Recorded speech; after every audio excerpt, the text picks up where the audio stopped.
नमस्कार, स्वागत है आपका आज की खबर में। मैं हूं आपके साथ महिमा शर्मा। बढ़ते हैं झारखंड की बड़ी खबरों की ओर। मुख्यमंत्री चंपई सोरेन ने बिरगांव और बरबेड़िया के बीच बनने वाले 4 लेन पुल का शिलान्यास किया। ये पुल 263.88 करोड़ रुपए से बनेगा। पुल के शिलान्यास के दरमियान पथ निर्माण मंत्री बसंत सोरेन समेत जामताड़ा विधायक इरफान अंसारी भी मौजूद रहे। मौके पर अपने संबोधन में मुख्यमंत्री चंपई सोरेन ने कहा कि पुल के निर्माण की मांग लंबे समय से हो रही थी। 14 लोगों की नाव डूबने से मौत होने के बाद सरकार ने पुल बनाने का निर्णय लिया और कैबिनेट ने इसे पास भी कर दिया है। उन्होंने कहा ये पुल बनने से सिर्फ जामताड़ा ही नहीं बल्कि पूरे संथाल परगना का विकास होगा और ये एक कॉरिडोर का काम करेगा। मौके पर उन्होंने कहा कि भाजपा विकास में बाधक है। मैं बधाई देना चाहता हूँ बीजगांव सोहानपुर के लोगों को, यहाँ के स्थानीय लोगों को, जिन्होंने बहुत बड़ा दिल दिखाते हुए 14 लोगों को एकदम इनके बॉडी को निकालने का रात दिन एक साथ काम करने का काम किया। हम लोग भी लगे, यहाँ तक कि काफी आक्रोश का सामना करना पड़ा। मेरे गाड़ी का शीशा फोड़ दिया गया, लोग उग्र थे, लोग अपने बच्चों को मार रहे थे। जिसने अपने औलाद को खोया इस पानी में, उनको याद था कि मेरा हो सकता कि मेरा बच्चा जिंदा आ जाएगा।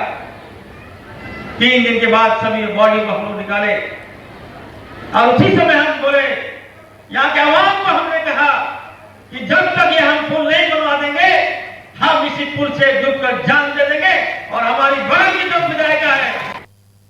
हजारीबाग के बड़का गांव के उरेस चोरा टोगरी में पुलिस और उग्रवादियों में मुठभेड़ हो गई। दोनों तरफ से रुक रुक कर गोलियां चल रही थी। वहीं पुलिस ने चारों तरफ से उग्रवादियों को घेर लिया। टीपीसी कमांडर दीगवार उर्फ प्रताप दस्ते की होने की सूचना है। वहीं पुलिस ने चारों तरफ से दस्ते को घेर लिया है। वहीं इस मुठभेड़ में टीपीसी के एक सदस्य को गोली लगने की सूचना भी सामने आई है। बताया जा रहा है कि हजारीबाग एसपी खुद मोर्चा संभाले हुए हैं। हालांकि पुलिस को भारी पड़ता देख उग्रवादी घने जंगल का फायदा उठाकर भागने में सफल रहे और उग्रवादियों की धरपकड़ में पुलिस सर्च अभियान चला रही है। भारतीय कम्युनिस्ट पार्टी झारखंड राज्य कार्यकारिणी की बैठक भुवनेश्वर प्रसाद मेहता की अध्यक्षता में हुई, जहां 8 सीटों पर चुनाव लड़ने की घोषणा की गई।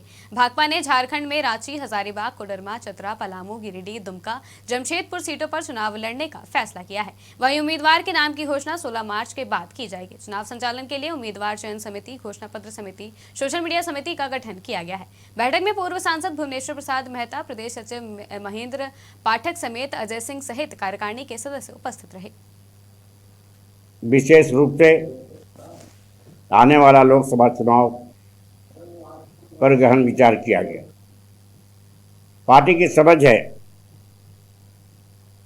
कि देश में लोकतंत्र को बचाने के लिए, संविधान को बचाने के लिए, किसान मजदूरों के हित में, बेरोजगारों के काम, मतलब जो नफरत की राजनीति नरेंद्र मोदी या भारतीय जनता पार्टी कर रहे, उस तमाम मुद्दों को लेकर भाजपा को देश से हटाया जाए।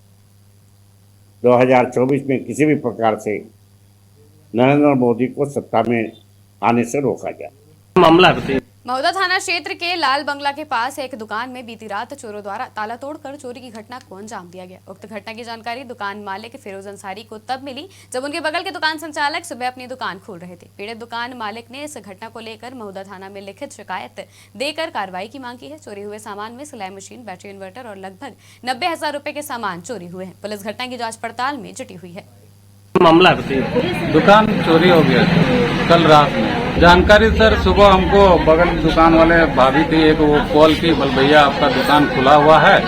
हम बोले भाभी हम तो ताला मार के आए हैं। तो बोले नहीं दुकान आपका खुला हुआ है। तो उनको बोले वीडियो कॉल करिए, थोड़ा देखते हैं। जैसे वीडियो कॉल किए देखें तो दुकान में ताला टूटा हुआ है, उसके बाद सामान भी चोरी हुआ। इतने में हम फोन काट दिए। हम बोले हम आ रहे हैं भाभी, आप वहीं रहिए। फिर इसके बाद अपने पिताजी को हम फोन किए, पिताजी भी आए, देखे तो यहाँ ताला टूटा हुआ था और झारखंड में स्थानीय नियोजन नीति के आधार पर लोगों को रोजगार और नियुक्तियां मिलनी चाहिए, लेकिन ऐसा नहीं हो रहा है। पूर्ववर्ती हेमंत सरकार से लेकर वर्तमान चंपई सोरेन की सरकार पर गंभीर आरोप लगाते हुए भाजपा विधायक सह प्रदेश प्रवक्ता अमित मंडल ने कई गंभीर आरोप लगाए हैं। उन्होंने कहा कि झारखंड में दूसरे राज्य से आकर लोग नौकरियों में सेंधमारी कर रहे हैं, जिसकी खबर सरकार को नहीं है। भले ही झारखंड सरकार ढोल पीट रही है कि हम नियुक्तियां बांट रहे हैं, लेकिन आज भी यहाँ के युवाओं को नियुक्ति और रोजगार नहीं मिल रहा है। उन्होंने वर्ष 2019 में पूर्व मुख्यमंत्री हेमंत सोरेन की सरकार में की गई एक घोषणा का हवाला देते हुए जमकर सरकार पर हमला बोला है।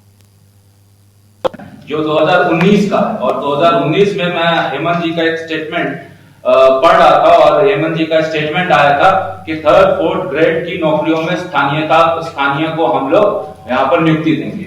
ये हेमंत सोरेन जी का उस समय का कटिंग है जब वो चुनाव में जा रहे थे और चुनावी एजेंडा उन्होंने बनाया था स्थानीयता को लेकर कि हम लोग स्थानीय को प्राथमिकता देंगे और 3rd 4th ग्रेड एम्प्लॉयमेंट में स्थानीय को ही नौकरी मिलेगी। ये हेमंत सोरेन जी का ही स्टेटमेंट था जो मैं आपके समक्ष रख रहा हूँ। कालांतर में आपको भी पता है कि युवा इस बात से सरकार की इस झूठी वादे से प्रभावित हुए और कोई ये सब सुविधा नहीं है इसमें मुझे बोलने में कि उसके बाद जेएमएम की सरकार इस मुद्दे पर बनी थी, लेकिन आज की डेट में जेएमएम की सरकार उलट इसके तमाम नियुक्तियां निकाल रही है, तमाम नियोजन नीति बना रही है। जो झारखंड की खबरों में फिलहाल इतना ही। देश और दुनिया की तमाम खबरों के लिए देखते रहिए आज की खबर।